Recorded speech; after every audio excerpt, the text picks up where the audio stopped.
এই যে আপনাদের টাকাটা এখানে পড়েছিল, আপনারা শুধু শুধু এই মেয়েটাকে মিথ্যে অপবাদ দিয়েছিলেন।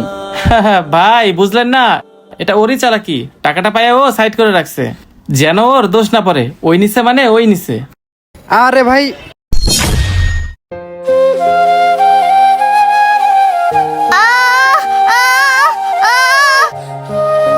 দেখছেন ভাই, আপনারা কারে দোষারোপ করতেছিলেন?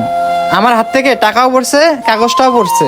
ওর যদি টাকার লোভ থাকতো তাহলে ও কাগজ বাদ দিয়ে টাকাগুলোই উঠাইতো। আর ভাই, আপনারা কি কিছু বুঝতে পারছেন? ও কাগজটা তুলে কি বুঝাইছে? ওর টাকার প্রতি কোনো লোভ নেই, ওর পড়াশোনার দিকেই মনোযোগ। আরেকটা কথা ভাই, আপনারা রাস্তার পোলাপানদের কি ভাবেন? চোর ডাকাত এরকম কিছু? শুনুন ভাই, ওদেরও মন ভালো থাকে, কিন্তু ওরা শিক্ষার অভাবে ভালো কিছু করতে পারে না। এই যে ভাই, শুধু শুধু কাউকে মিথ্যে অপবাদ দিবেন না। তাছাড়া এই ছোট্ট মেয়েটাকে তো হাতে নাতেও ধরতে পারেননি, আর আপনারা তো এই মেয়েটাকে শুধু শুধু অপরাধী বানিয়ে দিচ্ছিলেন। হ্যাঁ সোহাগ ভাই তো কথাগুলো ঠিকই বলছে। টাকাটা যদি ও নিত তাহলে তো বস্তার ভেতরে ঢুকায় রাখতো।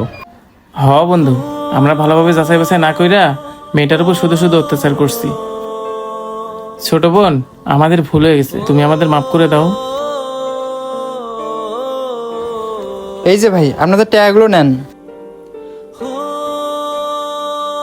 ভাই কিছু মনে না করলে ওরে আমি এখান থেকে 1000 টাকা দিতে চাই।